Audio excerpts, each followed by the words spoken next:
Good evening. You're watching AWANI Tonight with me, Soraya Mia. Malaysia no longer can run on high budget deficit, according to Prime Minister Datuk Seri Anwar Ibrahim. He said that the government was looking at reducing the country's debts without affecting its development programs. Negara tak boleh bertahan lagi dengan defisit yang tinggi dan sejauh mana mampu kita kurangkan dan pengurangan yang tidak membebankan program pembangunan kita. Jadi ini kita jelaskan. Saya dapat beberapa cadangan balas tambahan yang dikemukakan oleh ahli Jemaah Menteri. Anwar added that radical measures to recharge the economy will be presented in Budget 2023. Anwar, who is also the Minister of Finance, said the government will focus on driving growth and attracting investments, while also taking into account the current economic challenges. The Prime Minister noted that Malaysia was behind in many areas compared to Indonesia, Thailand and Vietnam, in terms of competitiveness, approval for businesses and new initiatives. Budget 2023 is scheduled to be tabled in Parliament on February 24th. Some parts of the procurement of COVID-19 vaccines were signed off by a relevant minister without approval of the Attorney General. The Prime Minister said this was among the findings carried out in a white paper. More details on the white paper will be revealed soon during the next Parliament sitting. Dr. Zainal will give the details. Suffice me to say that we decided on this presentation of the white paper primarily because of the findings by the Ministry of the Ministry of Law on the irregularities and transactions or approvals given not according to due process, and procurement, some of it are questionable in terms of numbers and the costing. But I think she will present it to Parliament. Anwar did not disclose which minister had signed off the procurement. During the pandemic, 2 ministers were put in charge of COVID-19 related matters and vaccine procurement. Datuk Seri Dr. Adam Babar was the Health Minister, while Khairi Jamaluddin was then the Science, Technology and Innovation Minister.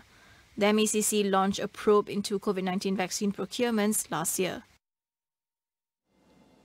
Meanwhile, former Health Minister Khairi Jamaluddin said that all COVID-19 vaccine procurements were approved by Putrajaya. He added that this was confirmed by the Public Accounts Committee PAC that probed the matter. According to him, all vaccine procurements was made with approval from the Cabinet and the Treasury, taking into account views from all agencies. He said he was confident in answering questions by MPs when the white paper is tabled in the coming Dewan Rakyat sitting. Meanwhile, as part of parliamentary reform, the Dewan Rakyat will carry out a Prime Minister's question and answer session in its next meeting. Dewan Rakyat Speaker Datuk Johari Abdul said the session will be held as a pilot test for 1 hour every Tuesday. The session for the Prime Minister would be held every Tuesday, while on Thursday there will be a separate session for ministers. Johari said for the question and answer sessions to be made regular in Parliament, it would require amendments to the standing order of the Dewan Rakyat. Separately, he said every backbencher MP, including from the ruling party or the opposition, should have a role in a Parliamentary Select Committee PSC. This, he said, was to ensure all MPs can do their jobs effectively. He also said every PSC should be given its own staff and allocation, similar to the Public Accounts Committee. Parliament is scheduled to convene for its first sitting of the year, starting February 13th.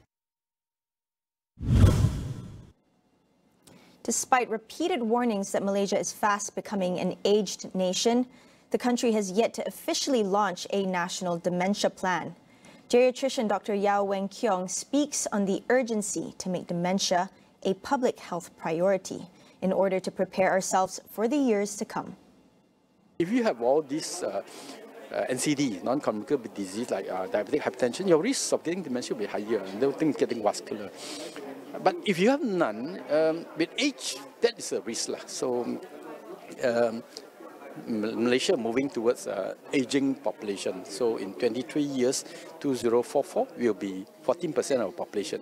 And then we'll see a lot of these older people. And Singapore is already, by 2030, they'll be an aged nation, 14%. That's why they have reached plan and moved so much ahead of us. And of course, with the civil society pushing and things move along. The sad thing, reality is Malaysia is along this way. I mean, we just can't help it. Our funding for elderly care, I mean, for all the elderly care is just not enough.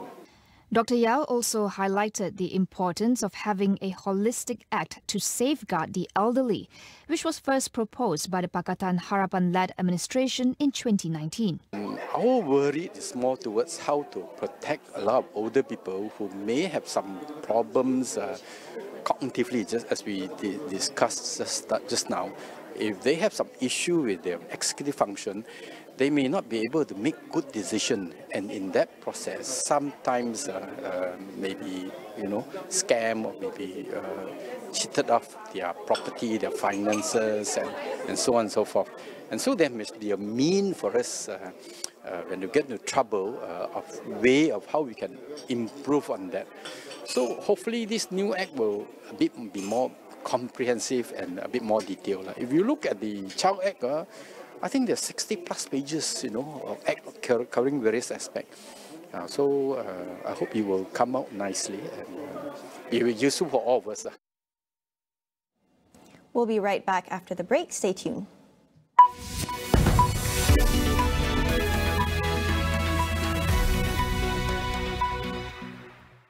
New Catador Fondant au Beurre and Cafe Latte Brownie with Australian almonds in rich butter fudge ice cream and Italian chocolate pieces in Cafe Latte ice cream, bringing unforgettable and elevated moments at home. Now available in 2 new flavors.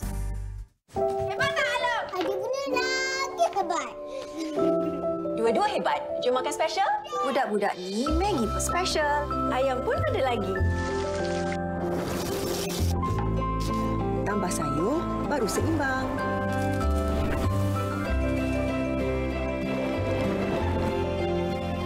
Special untuk anak mak. Rasanya Maggi elok. Harga kena lagi lezat. Sajian seimbang, tanda sayang.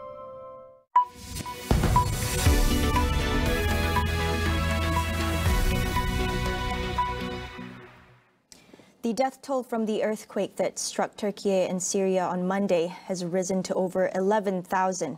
Rescuers are desperately searching for survivors, but freezing temperatures and ongoing aftershocks complicate rescue efforts. At least 8,500 people have died in Turkey, while at least 2,500 have been killed in Syria. Rescuers warn of rising death toll as many are still trapped under the rubble of collapsed buildings. A state of emergency was declared yesterday in 10 affected provinces in Turkey. The first 7.8 magnitude quake struck near Gaziantep early on Monday, followed by a 7.5 magnitude tremor hours later. More than 70 countries have offered rescue teams and other aid, but aid agencies grapple with complicated logistics to send assistance to war-hit Syria. Meanwhile, Prime Minister Datuk Seri Anwar Ibrahim earlier announced that Malaysia will channel over 8.6 million ringgit to Turkey and Syria and deploy the second Special Malaysia Disaster Assistance and Rescue Team SMART, leaving tonight to aid in search and rescue. Emergency teams are racing against the clock to save potentially thousands of victims trapped in the rubble.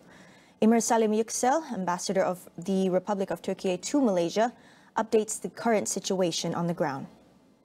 So with the instructions of Their Majesties, of course, and the Prime Minister, we started working over the clock about what we can do with Malaysia. And finally, in 12 hours, we managed to, with a swift reaction, we managed to send a 75 people member of SMART team to Turkey. And now they are already in their zone of responsibility, working for the in the search and rescue operation, and we are very grateful for that as well. And we are working on another team. Inshallah, hopefully we will send them tonight as well. We are in contact with the Wisdom of Troy in that sense, and And the search and rescue operations is going on very fast, over the clock in Turkey. There are lots of people are being rescued, and we are doing our best in order to give the necessary shelter and the rescue needs and the other food items and everything to our people, including the search and rescue operators in the country. So we are even moving some Turkish citizens to different regions of the country. So I think our efforts are going on with the all disaster system of the government, including military, disaster workers, and of course police and medical teams. Everybody is involved from different regions of Turkey. In other news, Russia President Vladimir Putin was found to have played a major role in supplying weapons to eastern Ukraine, which led to the downing of flight MH17 with a Buk missile in 2014. The international team investigating the downing of MH17 said it has convincing evidence that Putin personally signed off on a decision to allow the Russian missile system into Ukraine. The civilian aircraft flew over the conflict zone in which pro-Russian separatists fought with the Ukrainian army when it was shot down. According to Dutch prosecutors, there is concrete information that the separatists' request for the Buk-Teller missile system was submitted to Putin and that he had agreed. However, they said the evidence was not enough to lead to prosecution. Meanwhile, South Korean lawmakers had voted to impeach the interior minister over his responses to a deadly Halloween crush. If impeached, he would become the country's first cabinet member ousted by the legislator. South Korea's opposition-controlled parliament voted 179 to 109 in favor of impeaching Lee Sang-min, holding him responsible for the botched responses to the crush. Lee and the police faced heavy criticism over the incident, especially after publicly released transcripts of emergency calls showed that many citizens warned of impending danger and called for help hours before the stampede. President Yoon Suk-yeol had rejected the opposition's demand to sack Lee, denouncing the Democrats for abusing their majority power. The October 29th incident killed 159 and injured 196, mainly young people, who had converged in Itaewon for Halloween festivities. New Zealand Prime Minister Chris Hipkins said he will cut or delay some of Jacinda Ardern's contentious policies to refocus on combating the rising cost of living. He said the changes could save hundreds of millions of dollars and that although initial plans from the former premier were good ideas, the time wasn't right to implement them. The second item that Cabinet discussed today was the government's refocusing, putting different priorities and the cost of living in particular front and centre of our new direction. I've made it clear that the government is doing too much too fast and that we'd reassess our priorities and refocus on that new direction. Hipkins said a proposed merger of state-run radio and television, an income insurance program and plans to introduce a biofuels mandate won't now proceed. Policies by Ardern were unpopular, as the insurance scheme would have been expensive for employers and workers, while the fuel mandate would have raised the cost of gas. The broadcasting merger was also deemed unnecessary.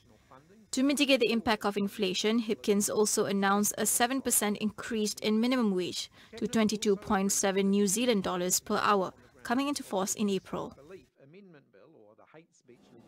China said today that it would firmly defend its interests and urged the U.S. to work on repairing relations between the two. This comes after President Joe Biden took aim at Beijing in his annual State of the Union speech in Congress. Speaking at a regular briefing, Chinese Foreign Ministry spokesman Mao Ning urged the U.S. to work with China to push Sino-U.S. relations back to the track of healthy and stable development. On Tuesday night, Biden said in his speech in the House of Representatives that he had told Xi Jinping that Washington seeks competition, not conflict. He was calling for U.S. investment in the military, technology and alliances to take on the country, widely viewed as the U.S.'s chief competitor. Mao said Beijing opposed the use of competition to define China's relations with the U.S. Meanwhile, Biden also said in his speech that he would not compromise the country's safety if China threatens the country's sovereignty. He was referring to a suspected Chinese spy balloon which flew over US airspace earlier this month. That's all for the show tonight. Thanks for watching. I'm Soraya Mia, and we'll see you again.